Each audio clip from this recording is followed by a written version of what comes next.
Que Dieu nous bénisse. Les frères dirigeants d'église qui sont venus, vous pouvez passer ici. Le frère Melo et les autres frères dirigeants d'assemblée, vous pouvez passer ici. Que Dieu nous bénisse. Il y a d'autres frères, d'autres assemblées qui sont en route. Ils viendront, ils seront là demain, certainement avec nous.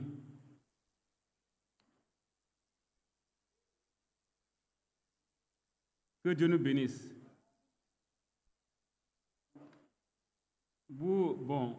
C'est vrai que nous, on n'était pas au commencement de l'œuvre en Côte d'Ivoire.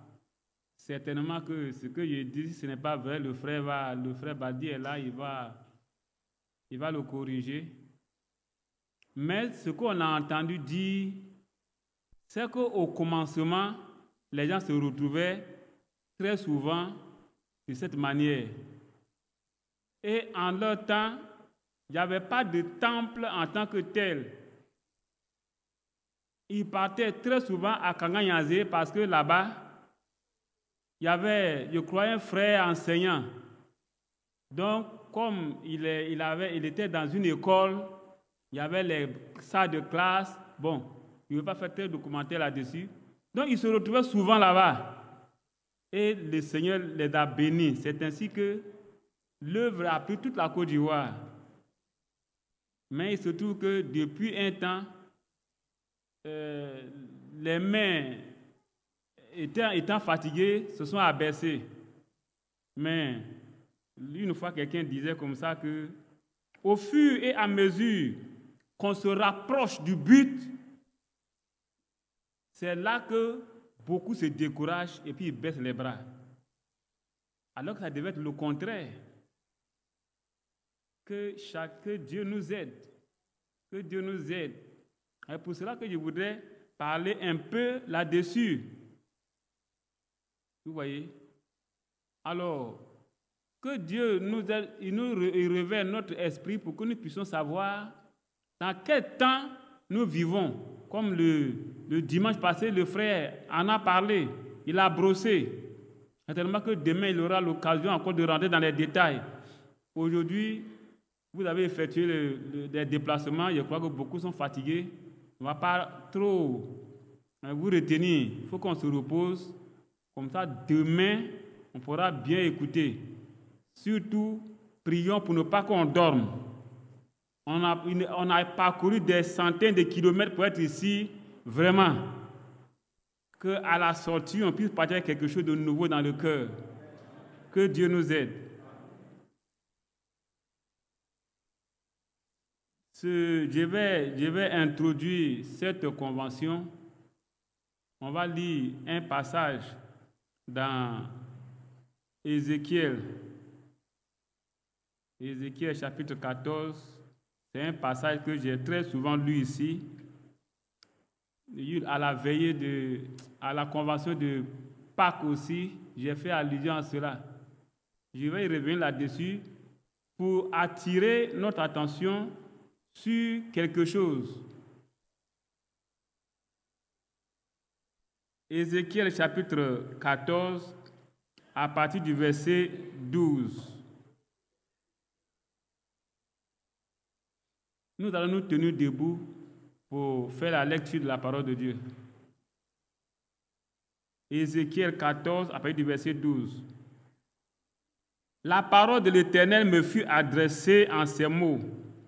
Fils de l'homme, lorsqu'un pays pécherait contre moi en se livrant à l'infidélité et que j'étendrais ma main sur lui, si je brisais pour lui le bâton du pain, si je lui envoyais la famine, si j'en exterminais les hommes et les bêtes, et qu'il y eut au milieu de lui ces trois hommes, Noé, Daniel et Job, ils sauveraient leur âme par leur justice, dit le Seigneur l'Éternel.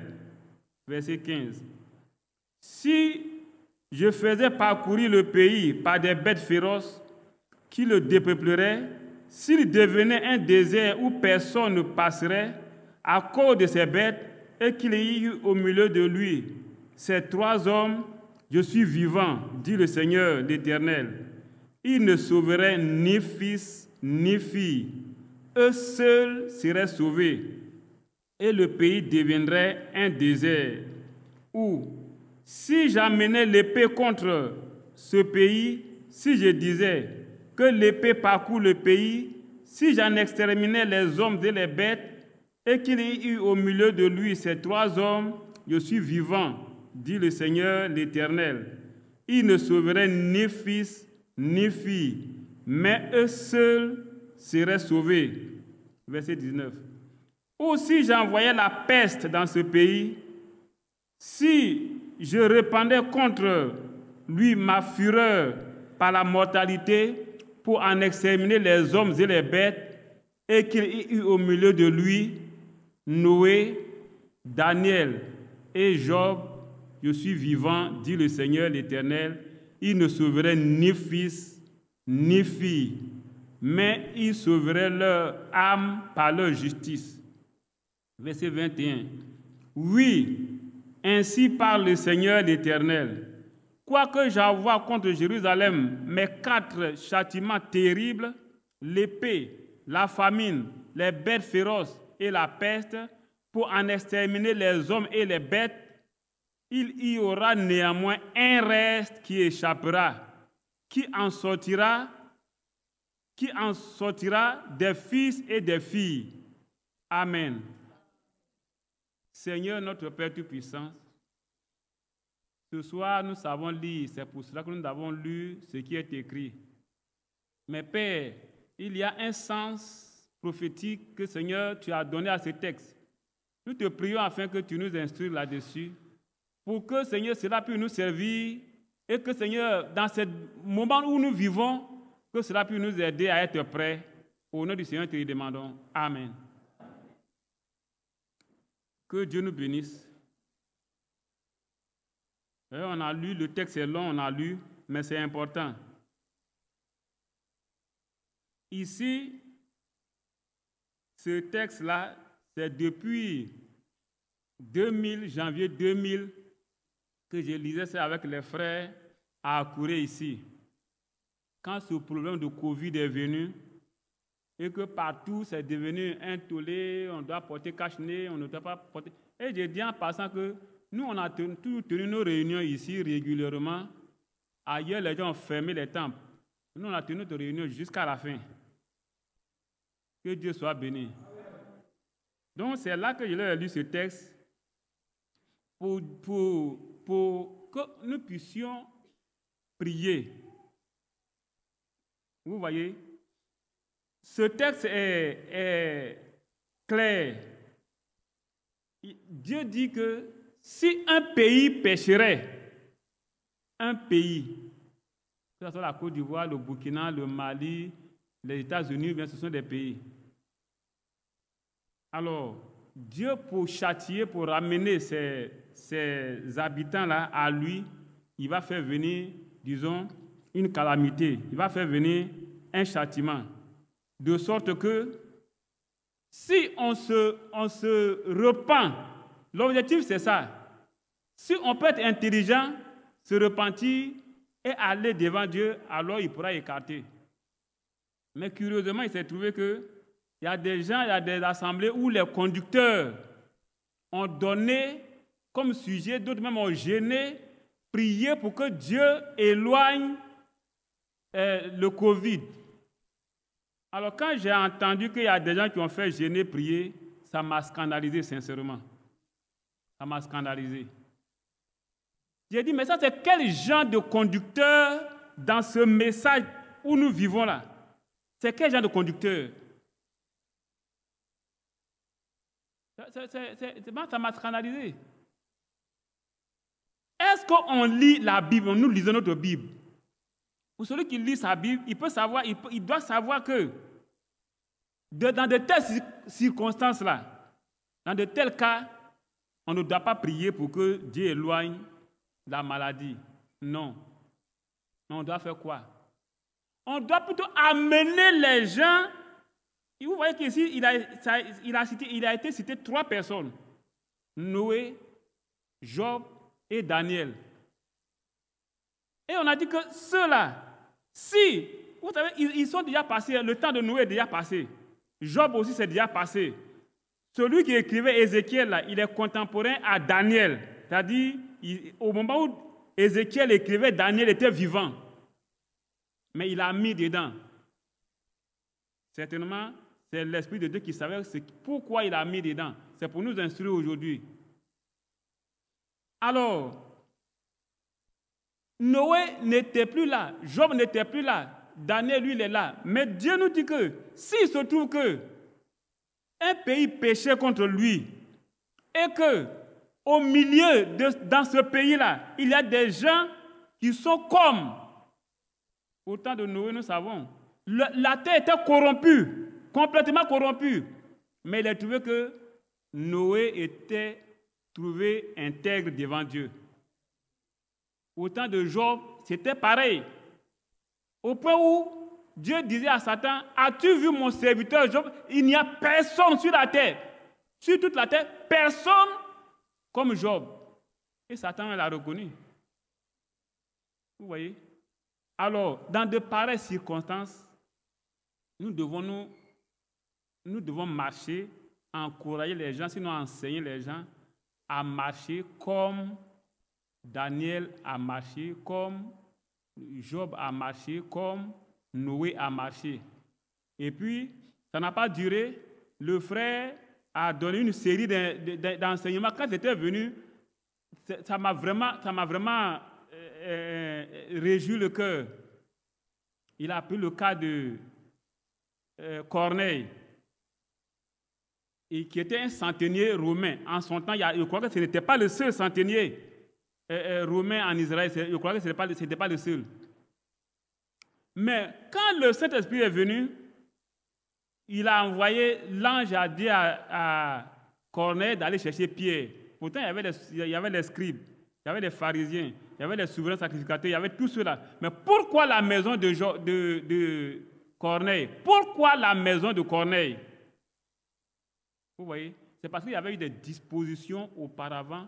Le cœur de Corneille était déjà disposé. Donc, pour moi, on doit pouvoir, les cœurs des frères, des sœurs doivent être disposés à recevoir le Seigneur. Et à la fin, la conclusion qu'il a tirée au verset 21, il dit, oui, ainsi parle le Seigneur l'Éternel. Quoique j'envoie contre Jérusalem mes 4 châtiments terribles, l'épée, la famine, les bêtes sauvages et la peste, pour en exterminer les hommes et les bêtes, il y aura néanmoins un reste qui échappera. Il y aura un reste qui échappera. Ce reste-là, c'est qui? Ce reste-là, c'est Noé, c'est Job, c'est Daniel. Ce n'est pas eux en tant que tels. Hein. Mais celui qui va se conduire comme Noé s'est conduit, comme Daniel s'est conduit, comme Job s'est conduit. Ils ont été intègres. Et ici, c'est bien précisé qu'ils ne sauveraient ni fils, ni fille. C'est ça même qui me perce le cœur même. Au temps de Noé, c'est lui seul qui était intègre, mais ses 3 fils, leurs 3 femmes, et lui, sa femme, ils étaient 8.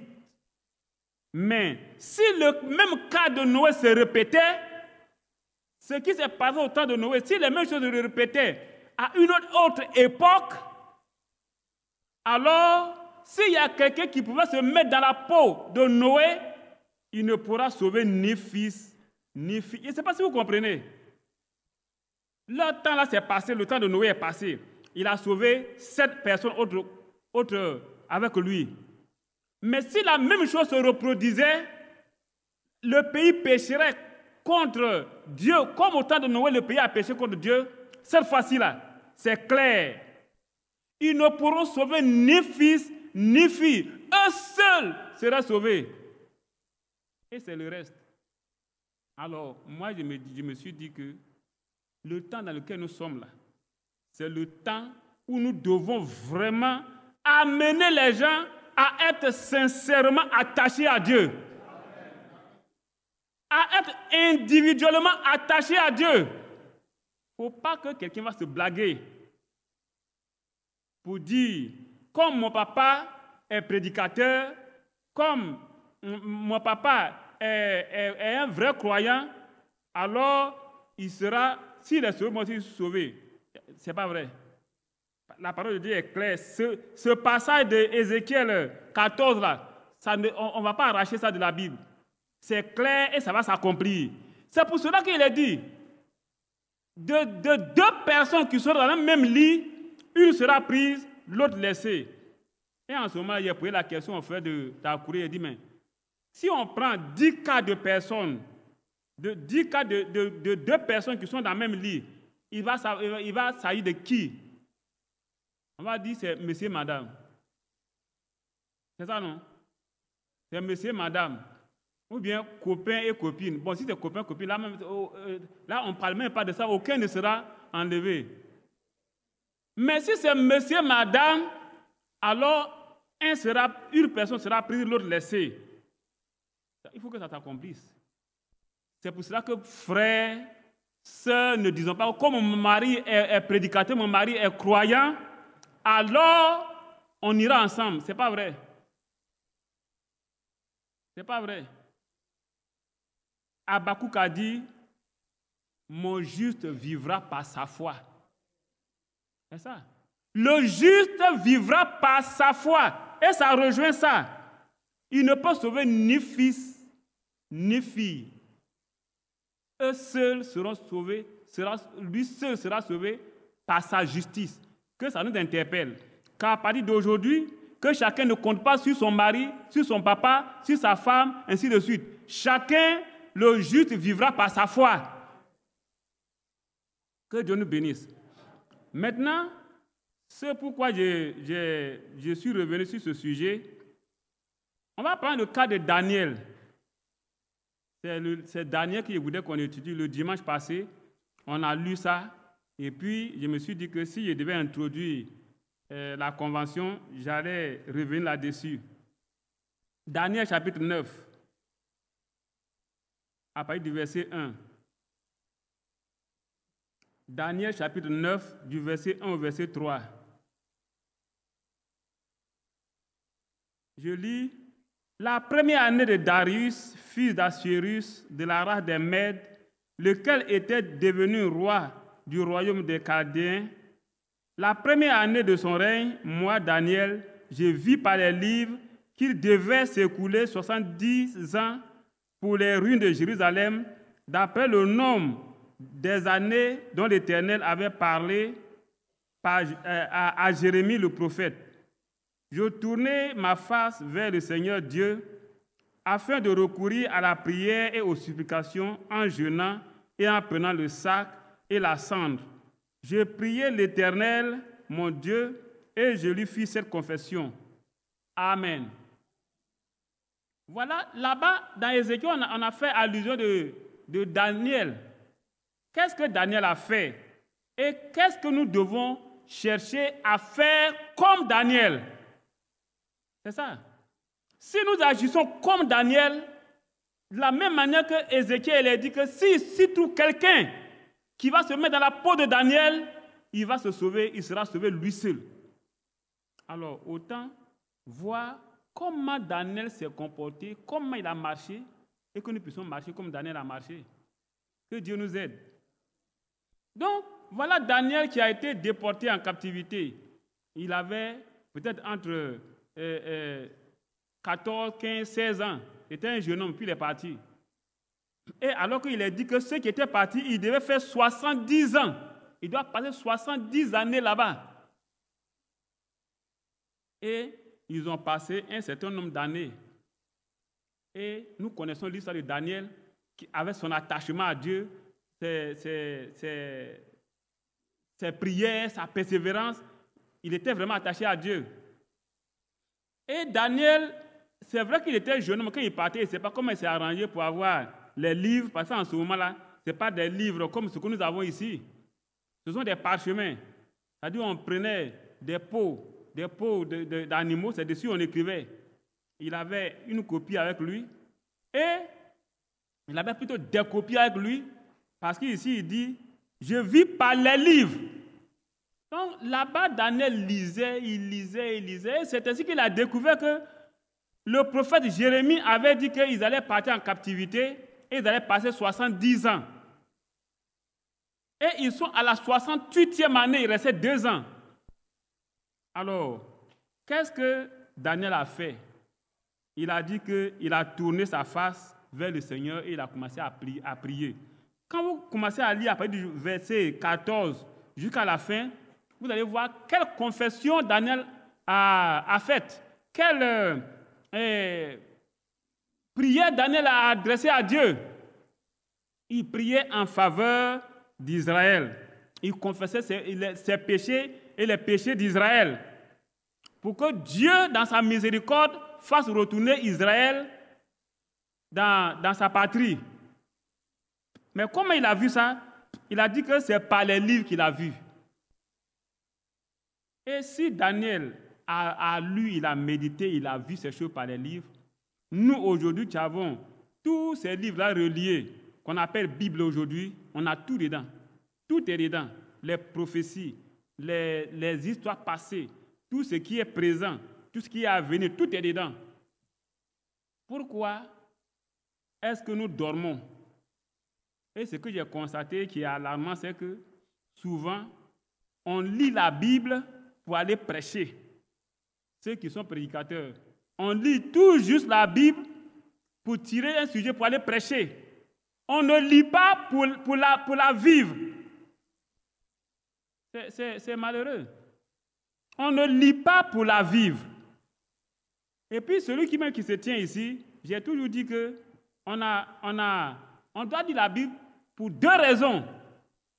D'abord, on doit lire la Bible pour nous-mêmes, pour pouvoir la vivre, pour pouvoir connaître pour la vie, pour ne pas que l'ennemi, quand l'ennemi va venir, il va nous tromper. Il faut que dès que nous soyons avertis, et c'est dans les Écritures que nous devons tirer instruction pour ne pas tomber sous le coup de l'ennemi.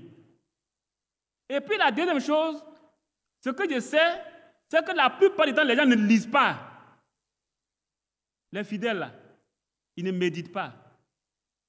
Ils lisent, mais ils ne méditent pas. Il y a une différence entre lire sa Bible et méditer. La lecture, matin, on peut lire un chapitre, 2 versets, 3 versets, 4 versets, et puis on a fini de lire, on ferme, on prie, puis on s'en va. C'est ça. En quelques temps, on a fini de lire. Ça, c'est la lecture. La méditation peut durer 1 semaine, 2 semaines, 1 an, 2 ans, 3 ans. En méditation. Il y a un sujet que tu ne comprends pas, tu te mets à genoux, tu pries, et au fur et à mesure, tu penses là-dessus, tu reviens là-dessus, tu penses là-dessus, tu pries, et à la longue, Dieu va t'éclairer. Et une fois qu'il t'a éclairé, là, c'est fini, on ne peut plus te l'arracher. Si vous voyez qu'on est fixé sur des points et puis on ne bouge pas là, c'est ça. Il y a des sujets, il y a des points sur lesquels on a réfléchi, on a trouvé, et puis on est calé dessus là. On ne peut pas nous faire bouger parce qu'on sait ce que c'est. Vous voyez? Donc, c'est ça, Daniel a vu par les livres que le temps approchait et il a commencé à prier. Et vous voyez, il n'était pas seul. Quand on voit apparemment, vous savez que Daniel, c'est vrai, il a commencé à prier, mais Daniel n'est pas rentré. Hein. Daniel n'est pas rentré de la captivité. Mais pourtant, il était l'artisan principal, il était un des artisans. Il y avait aussi ailleurs d'autres qui priaient. Il y avait Esdras, qui était un scribe, je crois, sacrificateur. Il priait aussi. Il y avait Néhémie aussi qui priait. Vous savez qu'une fois, Élie se plaignait qu'il était seul. Voilà que tout le monde a abandonné Dieu, il est seul. Et puis Dieu a dit, non, Élie, il ne faut pas te plaindre. Je me suis réservé 7000. 7000. Et c'était comme ça. Au moment où Daniel priait ici, Esdras de son côté, Néhémie de son côté, il jeûnait et il priait. Allez lire Néhémie, vous allez voir. Il jeûnait au point où le roi, même quand il regarde, dit, mais non, toi là, qu'est-ce que tu as comme problème dans ces temps-là? Tu n'es pas comme ça d'habitude. Hein? Et puis, il a expliqué son problème. C'est ainsi qu'on lui a donné l'ordre d'aller. Quand ils devaient sortir de Babylone, ils sont sortis en trois temps, en trois groupes.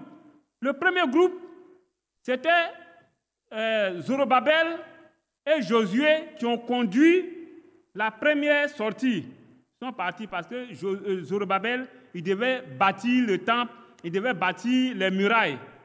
Josué était le souverain sacrificateur. Il était sacrificateur. Ils sont partis. Le deuxième groupe, c'était le groupe de Esdras. C'est Esdras qui avait conduit ce groupe-là. Il était, je crois, 50 000, quelque chose comme ça, ils sont partis. Le dernier groupe, c'est le groupe de Néhémie. C'est le groupe que Néhémie a fait sortir et puis ils sont partis. Daniel, probablement, il était mort en captivité là-bas. Maintenant, voilà que tous ceux-là, ils ont lu et ils savaient que le moment est arrivé. Et qu'est-ce qu'ils ont fait? Ils ont commencé à prier. Alors, nous aussi, nous devons nous mettre dans leur peau. Alors, nous devons nous poser la question, mais que nous disent les livres aujourd'hui? Que nous disent les Écritures aujourd'hui? Que nous disent les livres de Dieu? On va les découvrir un peu, et puis vous allez voir. Matthieu chapitre 24. Matthieu 24, verset 36. Verset 36. Pour ce qui est du jour et de l'heure, personne ne le sait, ni les anges des cieux, ni le Fils, mais le Père seul.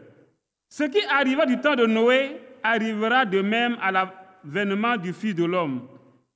Car dans les jours qui précédaient le déluge, les hommes mangeaient et buvaient, se mariaient et mariaient leurs enfants, jusqu'au jour où Noé entra dans l'arche.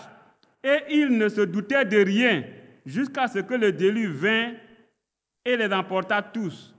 Il en sera de même à l'avènement du Fils de l'homme. Alors, de deux hommes qui seront dans un champ, l'un sera pris et l'autre laissé.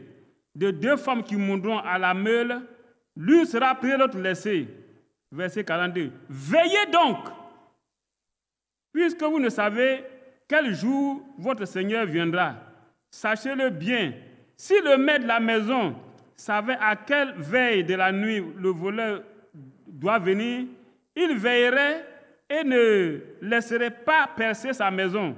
C'est pourquoi vous aussi tenez-vous prêts, car le Fils de l'homme viendra à l'heure où vous n'y penserez pas. Voilà que ici, un avertissement nous a été lancé. On ne connaît pas le jour. Tout le monde sait, tout le monde parle que le Seigneur va revenir, que le Seigneur vient bientôt. Mais ce qui me fait mal dans ce message-là, c'est ça. C'est ça qui me fait mal. Les gens qui sont là, des prédicateurs qui sont là, qui chantent à tout moment. Jésus vient, Jésus revient. Mais ils ne posent aucun acte qui montre qu'ils c'est-à-dire ils sont vraiment conscients que le Seigneur vient. Je ne sais pas comment je vais l'exprimer. Ils disent que le Seigneur vient. Mais c'est de leur bouche, ça ne vient pas de leur cœur. Parce que quand quelque chose vient du cœur, il y a un acte qu'on doit poser qui doit montrer que ce qu'on dit là, c'est ce qu'on croit. Est-ce que vous voyez? Ils disent de leur bouche que le Seigneur vient, mais ils ne le croient pas. C'est ça même mon problème. Si un jour comme ça, on pouvait dire qu'il y a réunion des serviteurs de Dieu, je vais profiter pour leur parler. Mais quand tu dis que le Seigneur vient, là, il faut croire que le Seigneur vient et puis il faut poser les actes appropriés. Vous voyez? Comment des gens, on peut dire que le Seigneur vient, et puis, en tout cas, il n'y a rien qui montre que ce qu'il dit là, il croit. On va continuer, je vais le détailler un peu plus devant. Donc, comme il a dit qu'on ne sait ni le jour ni l'heure, il a dit au verset 42, veillez donc. Nous devons veiller. Veiller, cela ne veut pas dire ce qu'il dit ici, là. Cela ne veut pas dire de ne pas dormir. Hein. Ce n'est pas ça. Quand il dit veiller donc, là, nous devons être prêts. C'est-à-dire, nous devons montrer que vraiment le Seigneur vient bientôt en faisant quoi? En priant. En faisant quoi? En nous éloignant de tout ce qui est iniquité, de tout ce qui est péché. Quand devant, on va lire des passages où on va comprendre ce que ça veut dire veiller. Et puis il dit au verset 44, c'est pourquoi vous aussi tenez-vous prêts. C'est vrai, on dit qu'on est en train de se préparer, mais on ne va pas se préparer indéfiniment. On ne va pas se préparer éternellement. On se prépare un jour, il faut être prêt. Mais ce un jour, il ne faudrait pas que ça soit loin. Il faudrait que ça soit maintenant. Ce jour où on doit être prêt, que ça soit maintenant. Parce que si cette nuit, le Seigneur arrive, on va rester. Que Dieu nous aide. Donc, il continue, il reprend les mêmes choses dans Luc. Là, on va lire Luc chapitre 17. Luc chapitre 17, avec le verset 26. Ce qui arriva du temps de Noé arrivera de même au jour du Fils de l'homme. Les hommes mangeaient, buvaient, se mariaient et mariaient leurs enfants, jusqu'au jour où Noé entra dans l'arche. Le déluge vint et les fit tous périr. Voilà. C'est les mêmes choses de Matthieu là-bas qu'on a repris ici. On continue la lecture, verset 28. Ce qui arriva du temps de Lot arrivera pareillement. Les hommes mangeaient, buvaient, achetaient, vendaient, plantaient, bâtissaient. Mais le jour où Lot sortit de Sodome, une pluie de feu et de soufre tomba du ciel et les fit tous périr. Il en sera de même le jour où le Fils de l'homme paraîtra. Ici, il y a un truc que je vais relever. Et à la convention de Pâques, j'avais souligné ça un peu. Je vais revenir encore là-dessus. Ce qui arriva du temps de Lot, on a écrit ici, les hommes mangeaient, ils buvaient, on le lisait, on le lit. Mais il y a un autre comportement qu'on n'a pas écrit, et là, on ne perçoit pas ça. On ne perçoit pas ça, parce qu'on est aveuglé. C'est pour cela que dans ce temps où on est là, on doit pouvoir aller devant le Seigneur pour que Dieu puisse nous montrer des choses, des détails, pour ne pas que nous tombons dans l'erreur. En Pâques, j'avais parlé de ça. Qu'est-ce qui s'est passé au temps de Lot? Ce n'est pas mariage, ce n'est pas homosexualité, ce n'est pas ça seulement. Mais il y a un autre comportement dans lequel nous sommes, nous du message là. Il y a un autre comportement de Lot dans lequel nous sommes. Vous savez que Lot est le neveu d'Abraham. Et c'est Abraham qui a fait sortir Lot. Et ils sont venus. Et à cause du bien matériel, à cause des brebis, des animaux, et des serviteurs d'Abraham qui ont eu des histoires avec des serviteurs de Lot, quand Abraham a dit à son neveu de se séparer, le neveu est parti. Parce qu'il n'a jamais supporté Abraham. Pour lui, Abraham, il veut le commander. Comme si c'est lui à qui Dieu a parlé de venir. Comme si c'est lui qui a appelé Abraham pour le suivre. Oui. Et quand il est parti, depuis ce jour-là, Lot a gardé dents contre Abraham. Lot a gardé dents contre Abraham. Vous allez dire, mais comment tu le sais? Je vais vous expliquer. Depuis ce jour, quand ils sont partis, Lot n'est plus jamais monté saluer Abraham. Il n'est plus parti le voir. Un jour, il se trouve que des 5 rois sont venus et ils ont pris Sodome et Gomorrhe, tout ça là, y compris Lot. Et puis ils partaient. Quand on a informé Abraham, Abraham a pris 300 de ses serviteurs, ils sont partis, ils ont délivré tous les prisonniers, y compris Lot. Et puis ils sont venus. Vous croyez que Lot a été reconnaissant? Jamais. Lot n'est pas monté même pour aller dire merci à Abraham. Pour lui, il se compare à Abraham. Lui aussi, il est un serviteur de Dieu. Lui aussi, il est quelqu'un. Lui aussi, Dieu lui parle. Lui aussi, il est tout suffisant. Il n'a besoin de rien. Là, de Laodicée. Et dans ça, quand Dieu devait aller détruire Sodome et Gomorrhe, c'est Abraham encore qui était là, qui a intercédé à cause de Lot. Lui, il portait Lot dans son cœur. Mais Lot n'a jamais porté Abraham dans son cœur. Pourquoi? C'est simple, hein? Voilà que comment il s'appelle? Lot devait sortir de Sodome et Gomorrhe. Les gens ils lui ont dit, sauve-toi et va jusqu'à sur la montagne. Lot a dit, la montagne c'est trop loin.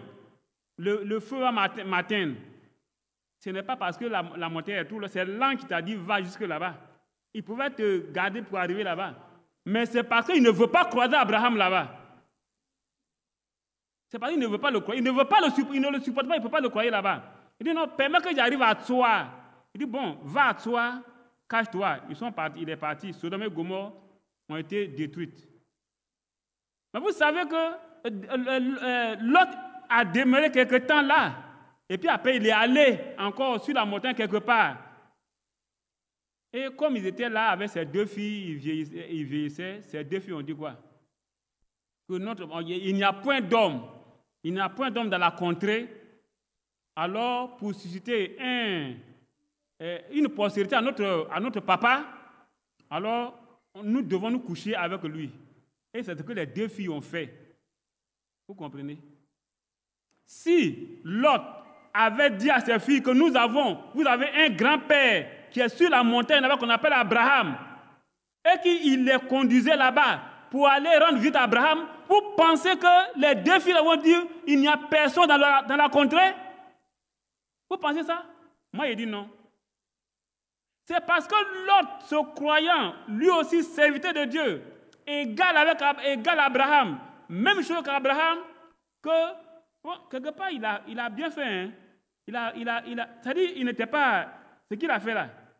Il a réussi à faire quelque chose de bon. La contrée où il était, Sodome et Gomorrhe, c'était deux villes corrompues. Mais dans tout ça, il a réussi à garder ses filles vierges. Parce que quand les gens étaient venus, il leur a dit, il disait à la population que j'ai deux filles qui ne connaissent point d'homme. Je vais vous les livrer. Il a bien fait. Il a bien donné des conseils. Ses filles ne se sont pas corrompues, ne se sont pas prostituées. En cela, il a bien fait. Mais, et la suite, les enfants qu'ils ont eus, quand on va dans Deutéronome, on voit que jusqu'à la 10e génération, ils ne pouvaient pas rentrer dans l'assemblée de l'Éternel. Vous voyez? Et c'est ce que nous faisons aujourd'hui. Nous qui conduisons les églises. J'ai dit, on embrigade l'assemblée. Il y a des gens qui embrigadent l'assemblée. C'est leur assemblée. Tout comme Lot. On embrigade. Vous faites bien, vous priez, vous prêchez la sanctification, tout ça là. Les gens marchent bien, c'est bien. Mais ça va arriver où? Vous allez les conduire où? Ils ne pourront pas, j'ai dit, ils ne pourront pas aller dans l'enlèvement. Ils seront sauvés. Ceux qui embrigadent leur assemblée, vous allez trouver qu'il n'y a plus fait les déclarations. C'est selon la parole de Dieu. Vous les embrigadez, ils vont bien marcher, ils seront fidèles, c'est vrai. Ils seront sauvés, mais ils n'iront pas dans l'enlèvement. Pourquoi? Parce qu'une seule personne, à ma connaissance, ne peut pas renfermer les 5 ministères. Pourquoi Dieu a donné 5 ministères? Si Dieu a donné 5 ministères, ça veut dire que c'est important. Mais on est là et puis on embrigade son assemblée. Et puis c'est soi-même. On dit aux gens, n'écoutez pas tel, n'allez pas ici, n'allez pas ici, n'allez pas ici. Et puis les gens aussi comme des moutons, ils suivent, ils écoutent. Vous voyez? Mais lui seul, vous pensez que le conducteur, lui seul, il peut être prophète, évangélique, pasteur, docteur, et puis, quoi encore? Les 5 ministères, vous pensez que lui seul, il renferme tout ça là? Il est en train de vous blaguer. C'est pour cela que dans le livre d'Ésaïe, chapitre 3, verset 12, Ésaïe a lancé ce problème et dit, mon peuple, ceux qui vous conduisent, ceux qui vous dirigent, vous égarent. Et ils corrompent la voie dans laquelle vous marchez. C'est ça. Ils vous égarent. Les gens, ce jour-là, si on pouvait avoir une occasion où les serviteurs de Dieu pouvaient être là, j'allais leur dire, mais vous égarez le peuple de Dieu. Vous pensez que vous avez les 5 ministères et puis vous empêchez vos fidèles d'aller ailleurs pour écouter. On dit, il y a une convention, vous les empêchez de venir. Ce qu'un autre ministère pouvait leur apporter, vous leur privez de ça. S'il y a les 5 ministères, ça veut dire que ces ministères doivent préparer le cœur à recevoir le Saint-Esprit. Vous seuls pouvez, d'abord même, souvent même, ils n'ont pas le Saint-Esprit même. Souvent, les conducteurs n'ont pas le Saint-Esprit. Parce que s'ils avaient le Saint-Esprit, ils allaient être conduits par l'Esprit de Dieu. Et ils allaient reconnaître les autres ministères. Mais s'ils ne veulent pas reconnaître les autres ministères, ça veut dire qu'il y a quelque chose. Il y a quelque chose. Et puis, les frères, les sœurs, lisez votre Bible. C'est le conseil que je donne aux frères d'Akouré. Lisez votre Bible. Si on vous dit quelque chose qui semble ne pas être clair, posez des questions. Si on ne veut pas vous répondre, posez des questions, posez vos questions. Un jour, Dieu va vous donner la réponse. Oui, ne vous laissez pas conduire comme des moutons. C'est-à-dire, vous suivez seulement parce que c'est le conducteur qui a dit et puis on suit. Non, ce n'est pas vrai, ce n'est pas normal. Donc voilà ici que, ici il est dit que ce qui arriva du temps de Lot, on lit mariage, les gens se mariaient, ils buvaient, ils faisaient des choses, il y a l'homosexualité, on voit ça. Mais le comportement même de Lot, qui a embrigadé ses enfants, il n'a pas voulu que ses enfants aient contact avec Abraham. Ça là, comme ce n'est pas écrit, vous ne voyez pas ça. Vous ne voyez pas ça. Et puis vous êtes dedans, et puis vous embrigadez les assemblées. Et puis vous privez les enfants de Dieu de nourriture spirituelle. Et puis vous êtes serviteurs de Dieu. Bon, je ne vais pas trop déballer ça. Le jour où on sera ensemble, là, je vais, comme les gens le disent, je vais gafoule entre nous. Et puis c'est tout. Que Dieu nous aide. Donc ici, voilà qu'il a été dit que... il a été dit que ce qui arriva au temps de Noé arrivera pareillement. Maintenant, suivons, regardons, aujourd'hui là, redressons-nous. Regardons un peu l'actualité autour de nous. Qu'est-ce que nous voyons, qu'est-ce que nous constatons? À la télévision, sur Internet, tout ça, qu'est-ce qu'on voit?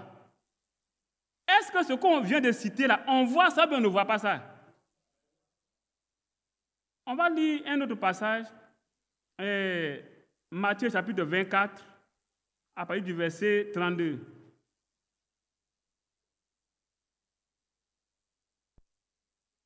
Matthieu 24, à partir du verset 32. On lit ici, « Instruisez-vous par des comparaisons tirées du figuier. Dès que ses feuilles deviennent tendres et que les feuilles poussent, vous connaissez que l'été est proche. De même, quand vous verrez toutes ces choses, sachez que le Fils de l'homme est proche, à la porte. Je vous le dis en vérité, celui qui est cette génération ne passera point, que tout cela n'arrive. Le ciel et la terre passeront, mais mes paroles ne passeront point. » Ouais, ici, il a donné cette parabole qu'il a donnée là, du figuier, c'est Israël. Nous avons vu Israël revenir dans sa patrie. Ça, tout le monde a vu. Et aujourd'hui, Israël a son drapeau, Israël est devenu une nation. Il a dit que ça, c'est un signe. Vous savez, comme il a dit de l'autre côté qu'on ne connaît pas le jour ni l'heure, le verset 36, on ne connaît pas le jour ni l'heure, mais il a donné des indications. En voyant ces indications, nous devons savoir que le retour du Seigneur n'est pas loin. C'est ce qu'il veut dire. Ce sont ces indications que nous sommes en train de parcourir.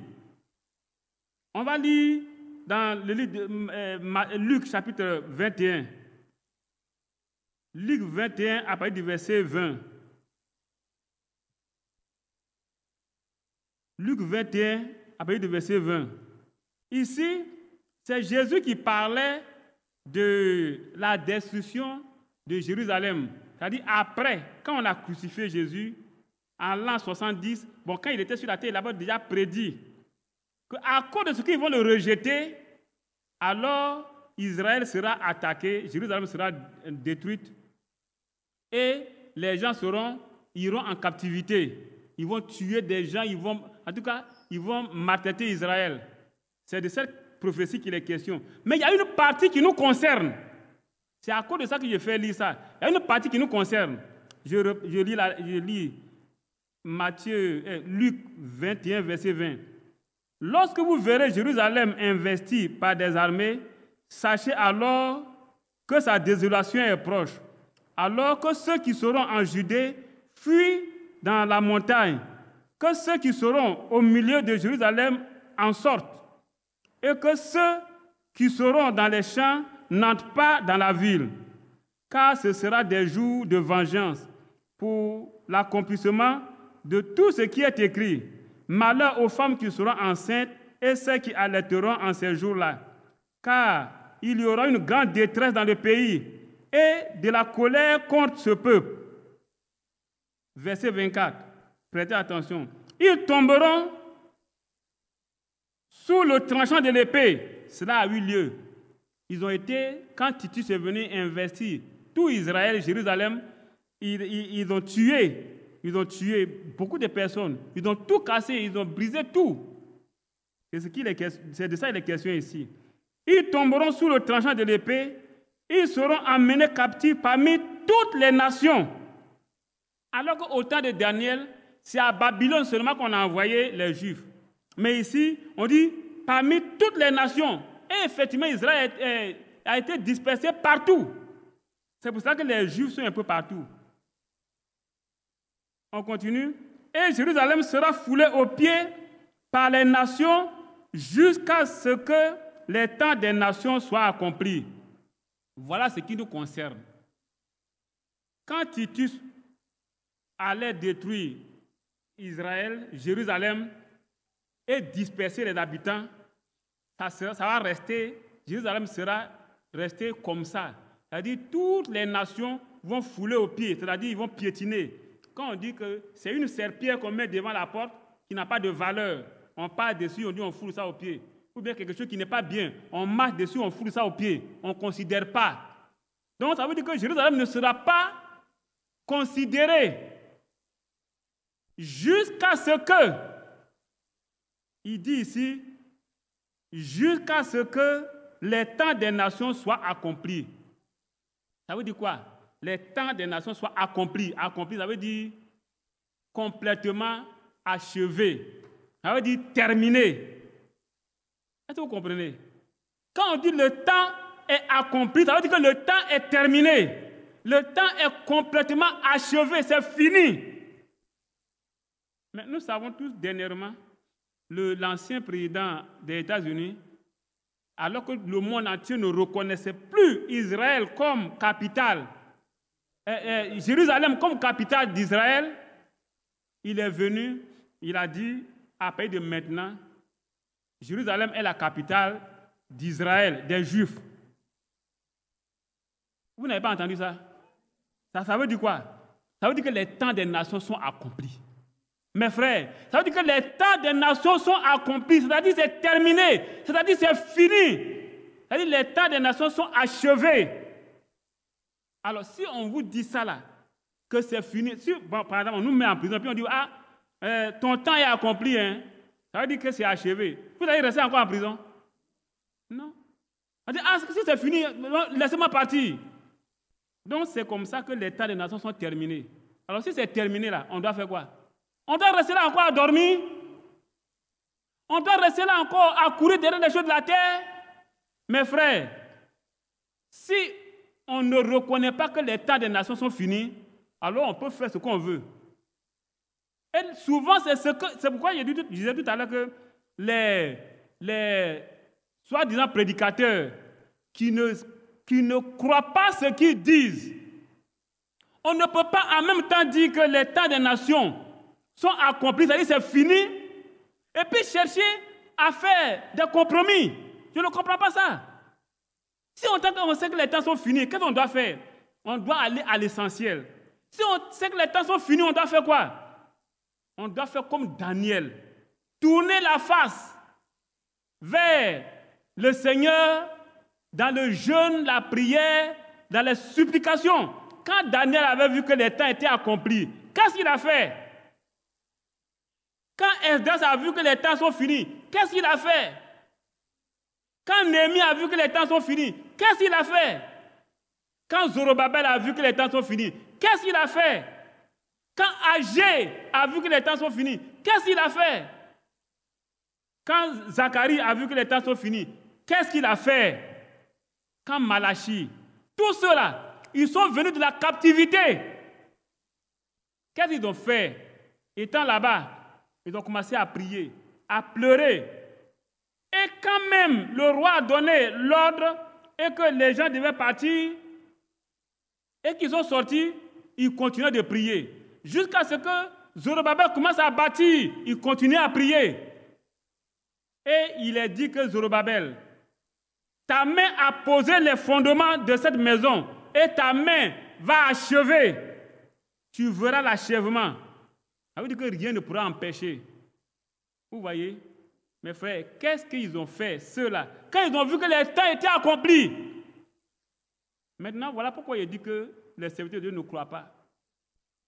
Est-ce que, depuis que nous savons que les temps sont finis, quel acte on pose qui montre qu'on veut vraiment conduire le peuple de Dieu à être prêt pour ne pas rater l'enlèvement?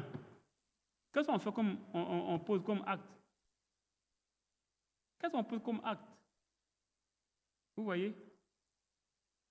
Il y a un cantique que j'aime bien. On dit, es-tu prêt pour les noces? Es-tu prêt pour les noces, ô toi, mon frère? As-tu reçu l'Esprit Saint promis? L'Esprit nous rend témoignage que nous sommes enfants de Dieu. Tout autre gage ne servira à rien. Tout autre don ne servira à rien.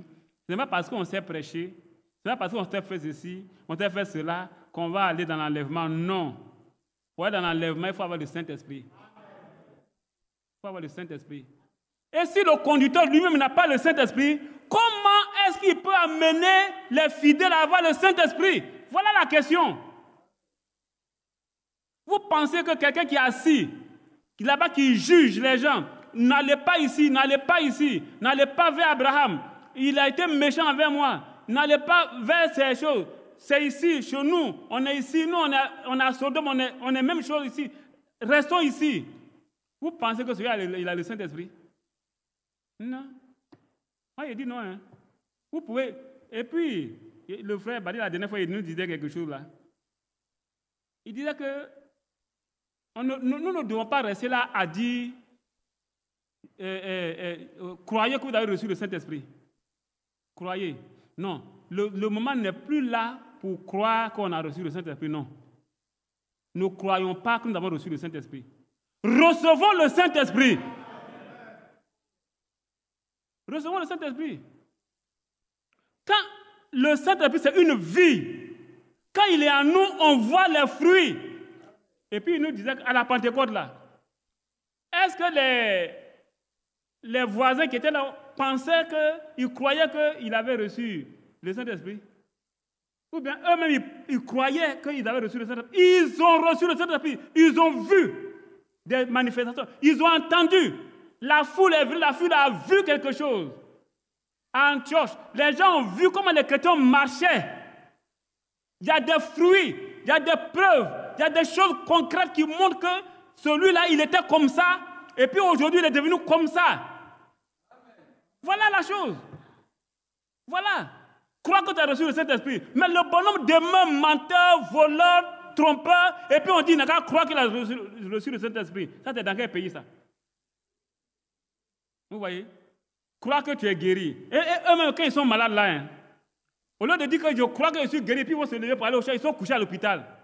Mais la foi qui nous donne le Saint-Esprit, on croit qu'on est guéri. On croit qu'on a reçu le Saint-Esprit. Mais si tu crois que tu es guéri, lève-toi. Ce que tu ne peux pas manger, il faut manger. Il faut faire tes activités. Mais tu es couché, puis tu dis que tu crois que tu as reçu. Quand tu crois que tu as reçu là, tu te lèves. Même si tu ne peux pas bouger, tu fais un effort, tu dis que maladie, tu ne peux pas me retenir. Moi, le Seigneur m'a guéri, je suis guéri. Et puis, vous n'avez pas vu celui-là, quand le messager a rendu ce témoignage, il est là, on a prié pour lui. 2 fois, je crois 3 fois. Et puis on dit que tu es guéri. Mais pourtant, il était aveugle. Et puis il est allé se coiffer. Et puis le bonhomme dit, mais tu es aveugle. Mais on dit qu'il y a un prédicateur là-bas qui prie pour les gens. Pourquoi tu n'es pas parti? Non, mais oui, je suis parti. Mais pourquoi tu ne vois pas? Je suis guéri, je vois. Pourtant, il ne voyait pas. Hein? Mais quand il a dit, si je vois là, au même instant, ses yeux sont ouverts. Voilà. Est-ce que quand il a affirmé ça là, il avait un bâton, mais quelqu'un l'a attrapé encore pour le conduire? Non. Mais depuis combien de temps on nous dit qu'on a reçu le Saint-Esprit? Et puis depuis combien de temps notre position ne change pas, notre condition ne change pas? Ayez en vous les sentiments qui étaient en Christ. Si le Saint-Esprit est là, les sentiments qui sont en Christ seront en vous. Il ne faut pas qu'on va se blaguer. Il ne faut pas qu'on va se voir la face. Non. Si nous savons que les temps des nations sont accomplis, mes frères, et que nous regardons en nous, que nous voyons quelque chose nous manque, prenons le sac et la cendre comme Daniel. Allons devant le Seigneur. Je ne parle pas du salut. Hein. Ce que je dis là, je ne parle pas de salut. Le salut, on a cru, on est sauvé. Je ne parle pas de ça. Moi, je parle de l'enlèvement. Faisons la part des choses. Ce que je suis en train de dire là, je m'adresse à ceux qui veulent être enlevés. N'allez pas dire que voilà, il y a Pierre à dire des... Non, non, non. Moi, je parle à ceux qui veulent être enlevés. Donc, ici, il est dit que ceux qui arriva au temps de Noé, de Lot, arrivera pareillement. Donc voilà les indications que le Seigneur nous a données. On continue. 1 Timothée, chapitre 4.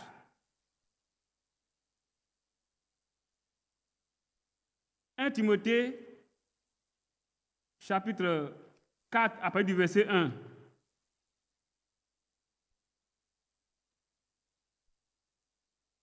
Ici, il nous dit, mais l'Esprit dit expressément que dans les derniers temps, quelques-uns abandonneront la foi pour s'attacher à des esprits séducteurs et à des doctrines de démons.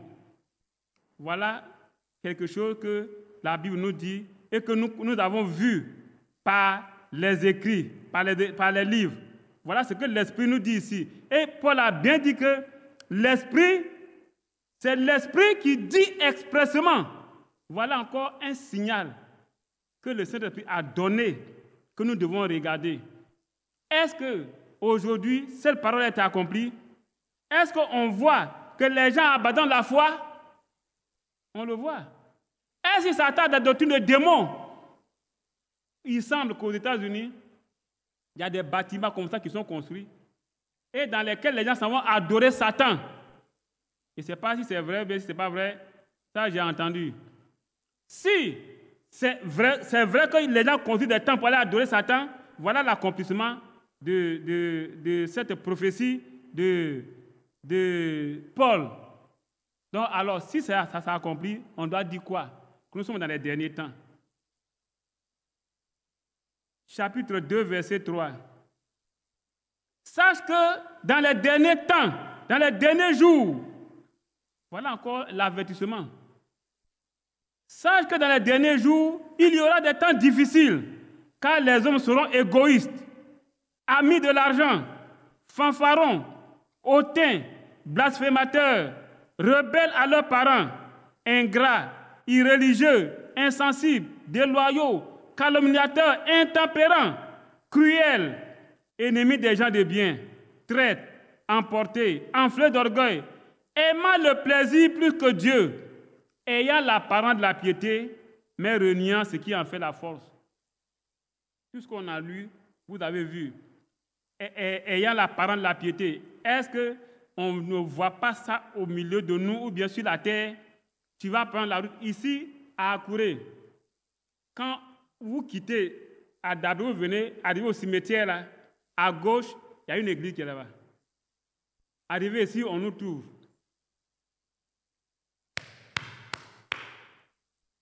Arrivé ici, on nous trouve. Quand on nous dépasse, on trouve catholique, on trouve ariste, on trouve Assemblée de Dieu, on trouve presbytérien, on trouve protestant dans un village. Mais quand on dit que il y a problème de vol, il y a problème de quelqu'un qui a bu, qui fait des palabres, tous ceux qui sont dans ces églises-là, ils sont les uns, plus ou moins, les uns sont impliqués. Mais ils s'en vont faire présenter leur corps dans une église. Et puis, au dehors, ils font autre chose. C'est pour cela que j'ai dit ici que ceux qui viennent ici, là, chez nous, ici, là, ceux qui viennent ici, là, ce que les Écritures disent, là, on ne boit pas.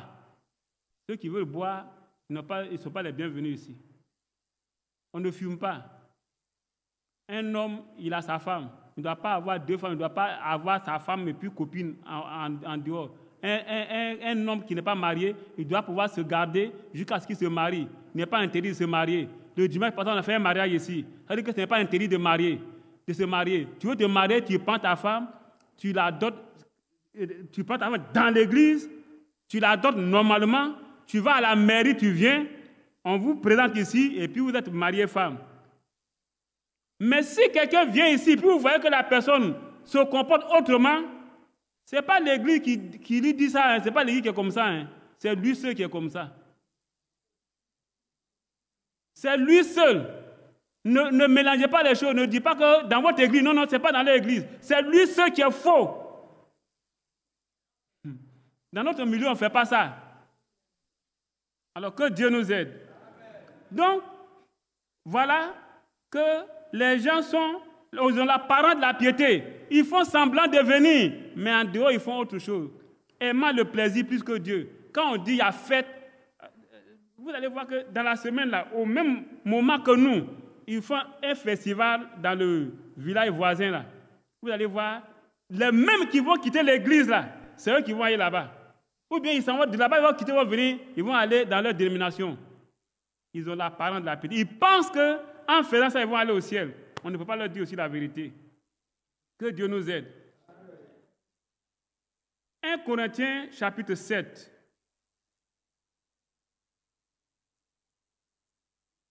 « 1 Corinthiens, chapitre 7, à partir du verset 29.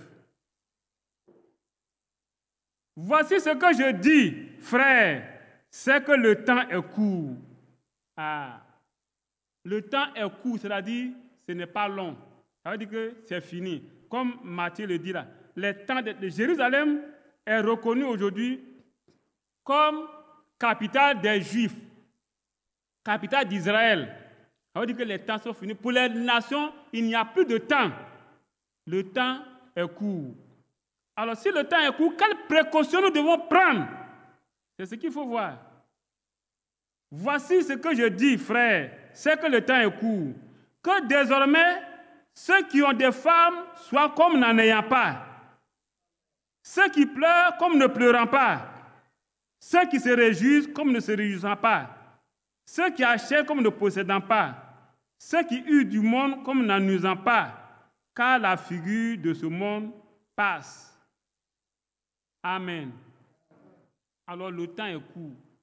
Voilà pourquoi il a dit, il y a des gens qui disent dans leur bouche que Jésus revient bientôt et dans leur cœur, ils ne croient pas.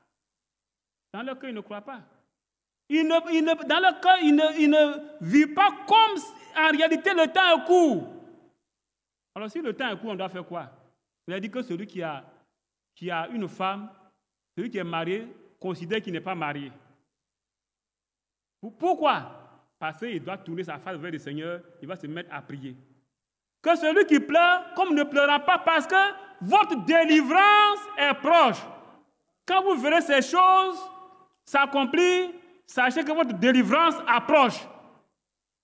Alors, on doit sécher les pleurs. Vraiment, notre délivrance approche. Le Seigneur vient bientôt. Voilà pourquoi il a dit, et l'Esprit et l'époux disent, viens, Seigneur Jésus. C'est ça. Mais en même temps que on dit que le Seigneur vient, on est attaché au monde. On n'a qu'à gêner, prier pour que Dieu éloigne Covid. Dieu n'a qu'à éloigner Covid. Comme ça, les homosexuels vont continuer à se multiplier. Comme ça, les lesbiennes vont commencer à se multiplier. Comme ça, les méchants vont continuer à se multiplier. Dieu n'a qu'à éloigner le Covid. Comme ça, tous ceux qui font le mal, ils vont progresser encore dans le mal. Vous êtes d'accord avec eux alors? C'est pas ça? Si vous ne voulez pas que la maladie vienne pour les effrayer un peu, pour s'arrêter, et que vous priez pour que Dieu éloigne la maladie, c'est pour que le péché puisse se développer. C'est ce que ça veut dire. Je ne sais pas si on a la même compréhension. Hein. Nous autres, là, on n'est pas tellement intelligents. Donc, quand on voit les choses, on voit ça terre à terre. Dieu n'a qu'à éloigner la maladie, comme ça le péché va surabonder. Tu dis Amen.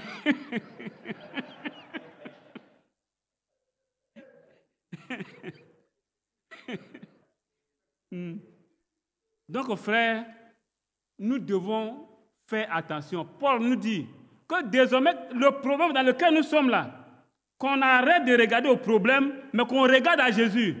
C'est ce que ça veut dire. Ne regardez plus à votre condition actuelle, les problèmes, maladies, quel que soit. Ne regardons plus à ça, mais regardons au Seigneur Jésus.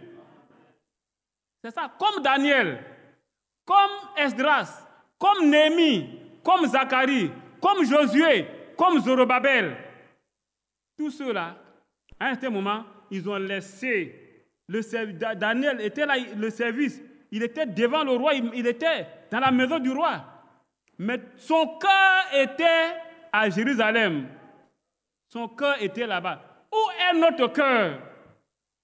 C'est parce que notre cœur est attaché à la terre qu'on veut que Dieu éloigne le Covid, comme ça on va bien vivre, comme ça on va bien manger, comme ça on va bien se réjouir. Il est dit ici que ceux qui usent du monde se considèrent comme n'en usant pas.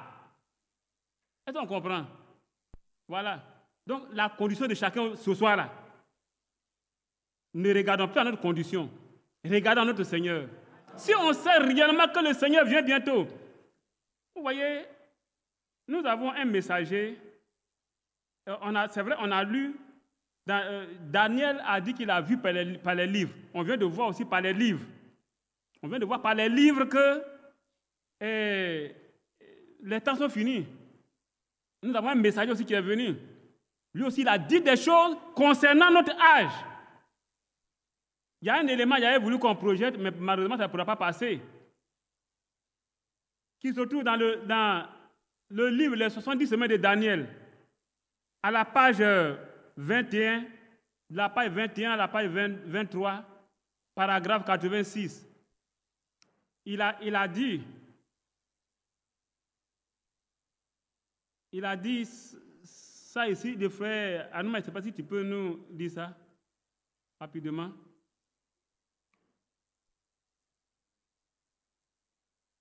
Oui.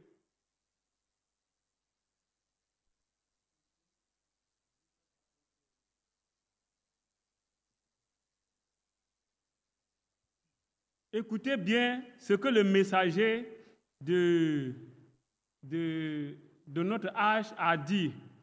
Et ce qui est là, ils ont mis ça en image. Il y a une image qui accompagne son texte. Et là, j'ai voulu que chacun de nous entende sa propre voix et la traduction. Vous allez voir que ce n'est pas Yapi qui dit, mais c'est sérieux. Ô Dieu, s'il y a un temps où nous aussi, nous devrions nous mettre en prière, c'est bien maintenant.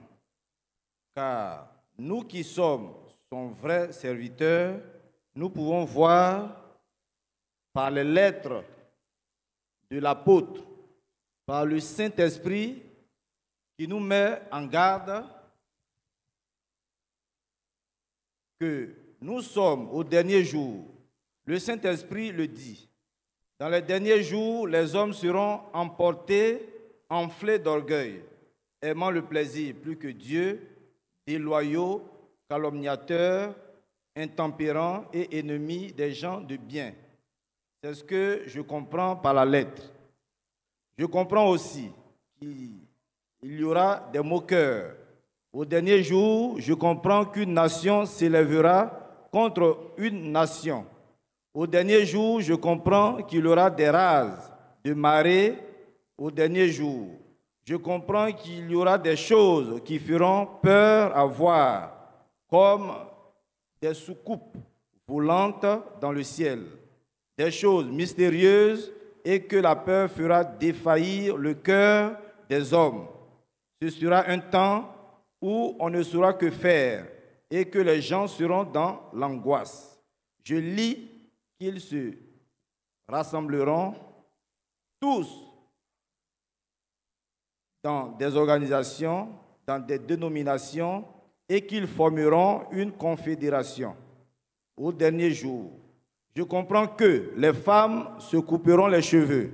Au dernier jour, je comprends qu'elles s'habilleront court et avec des talons hauts, qu'elles feront résonner en marchant au dernier jour.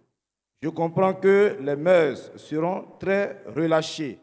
Au dernier jour, je comprends que les prédicateurs seront de faux bergers. Au dernier jour, qu'ils feront des compromis et qu'au lieu de nourrir les gens de la parole de Dieu, ils se tourneront vers des credos et toutes sortes de choses. Mais je comprends aussi qu'une voix se fera entendre au dernier jour, qu'elle criera dans le désert, qu'elle appellera les gens à revenir au message originel, à revenir aux choses de Dieu. Je comprends par le livre que ces choses vont avoir lieu. Je comprends que les derniers jours, il y aura une famine. Les églises seront tellement organisées, tellement arrêtées, et tout qu'il y aura une famine dans les derniers jours, et que ce ne sera pas seulement de pain et d'eau, mais ce sera d'entendre la vraie parole de Dieu. Et les gens partiront de l'Est, de l'Ouest, du Nord et du Sud, cherchant à entendre la vraie parole de Dieu. Mais les églises seront tellement organisées, tellement figées, qu'elles ne l'entendront pas. C'est ce que je comprends par les livres. Mais en ce jour-là, ô Dieu, une germe s'élèvera de David. Je comprends qu'il enverra Élie avant que ce jour-là arrive, au temps de la fin, et qu'il aura un message qui ramènera le cœur des enfants au Père, qui les ramènera à l'original, qui les fera retourner jusqu'au bout et recommencer. Je comprends que cela se produira juste avant que l'Esprit quitte l'Église des nations pour se tourner de nouveau vers les Juifs. Et je ne comprends pas seulement par la lettre, je comprends par la parole écrite qu'Israël retournera dans sa patrie et je la vois entrer. Je comprends par les lettres des prophètes qu'Israël deviendra une nation. Le culte sera rétabli dans le temple. Dieu traitera de nouveau avec elle. Quand elle sera retournée dans la parole, deux prophètes paraîtront parmi eux dans les derniers jours. C'est ce que je comprends. Au moment du départ de l'Église des Nations, deux prophètes arriveront, Élisée et Moïse pour Israël. Nous verrons cela au cours de notre étude. Amen. Amen. Que Dieu nous bénisse. Donc voilà ce que le messager de notre âge a vu et il a dit. Et il dit, je vois Israël retourner. Je vois Israël en train de retourner. Vous voyez? Donc mes frères, c'est pour nous avertir, c'est pour attirer notre attention On va lire le dernier passage dans Matthieu 24 et puis on va terminer. Matthieu 24, verset 36. Pour ce qui est du jour et de l'heure, personne ne le sait. Le verset 44. C'est pourquoi vous aussi, tenez-vous prêts. Comme personne ne le sait, nous devons nous tenir prêts. Le verset 45. Quel donc est le serviteur fidèle et prudent que son maître a établi sur ses gens pour leur donner la nourriture au temps convenable? C'est une question qui a été posée. Mais où est ce serviteur fidèle et prudent? Dans chaque assemblée, où est ce serviteur fidèle et prudent qui peut aller dans les Écritures, prendre, montrer, comme Daniel, qui a cherché dans les livres, et il a vu que le temps est arrivé. Voilà un serviteur fidèle et prudent. Le voici, il a vu pour son peuple. Il se met en peine, il se met à jeûner, à prier, à supplier Dieu, à confesser ses péchés. Voilà quelqu'un qui a le peuple de Dieu à cœur et qui prie. Voilà un serviteur fidèle et prudent. Mais assemblée d'Akouré, où est ton serviteur fidèle et prudent qui pourra aller sonner les Écritures et puis te mettre en esprit, c'est-à-dire pour mettre devant tes yeux que les temps sont finis? Il faut abandonner tout ce qui est jeu à côté pour fixer tes regards sur Jésus. Où est-il? Est-ce qu'il y a un serviteur fidèle et prudent? Quelqu'un qui est capable de méditer, de se mettre à genoux, de prier, de jeûner pour l'Église, comme Daniel a fait? Alors, s'il se trouve quelqu'un qui est comme Noé, Job ou bien Daniel, il se sauvera lui seul. Il ne sauvera ni fils ni fille. Alors, pourquoi ne pas mettre chacun devant ses responsabilités, de dire qu'il est temps d'aller devant Dieu parce que je suis convaincu que les temps sont finis. Je suis convaincu que nous vivons dans les derniers jours, que le temps est court. C'est vrai, je suis marié, mais je me considère comme célibataire maintenant. J'ai de la nourriture dans mon frigo, mais je vais me priver de nourriture. Je vais gêner un peu. J'ai des problèmes, je pleure, mais je sais que mon Rédempteur est proche. Je vais lever les yeux pour regarder à lui. Où est ce serviteur qui pourra annoncer l'imminence du retour du Seigneur pour que le peuple puisse s'apprêter, se préparer? Il est dit quelque part que si la trompette sonne un son confus, donne un son confus, personne ne peut se préparer pour aller en guerre. C'est ce que nous faisons. Des serviteurs de Dieu qui ne sonnent un son confus. Mais comment est-ce que les gens peuvent se préparer? Le Seigneur Jésus a dit, laissez l'ivraie et le blé prospérer ensemble, croître ensemble. À la moisson, ça va venir quand?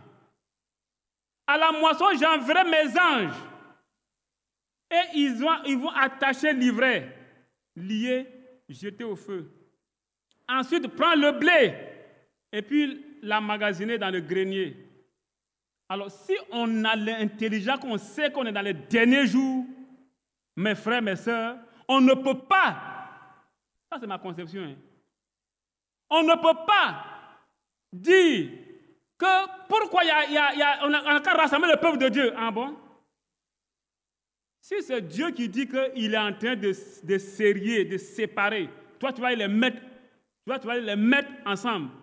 Dieu est en train de faire, toi tu vas défaire. Apprêtez-vous à assumer et à supporter les conséquences. Parce que c'est une chose terrible que de tomber entre les mains du Dieu vivant. C'est une chose terrible que de tomber entre les mains du Dieu vivant. C'est une chose terrible que de tomber entre les mains du Dieu vivant. Dieu qui sait qu'on est à la fin, que les temps des nations sont accomplis, que le temps est court, et il appelle son peuple, et qu'il a fait sa séparation, et que l'homme, dans sa folie, il veut mettre ensemble.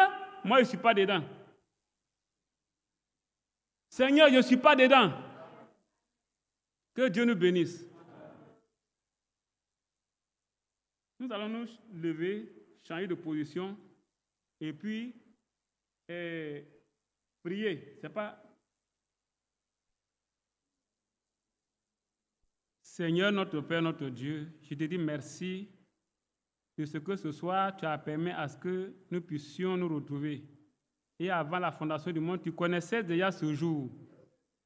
Et Père, comme les temps sont finis, tu pouvais dire que Dieu a révélé l'esprit de Zorobabel pour qu'il puisse prendre à cœur l'œuvre de la construction de ton temple. Et Seigneur, c'est ce qui a été. Je te prie, oh Dieu, réveille la mémoire de chacun de nous. Réveille l'esprit de chacun de nous. Et que, Seigneur, nous ne regardons plus aux choses de la terre, mais que nous puissions fixer nos regards sur toi.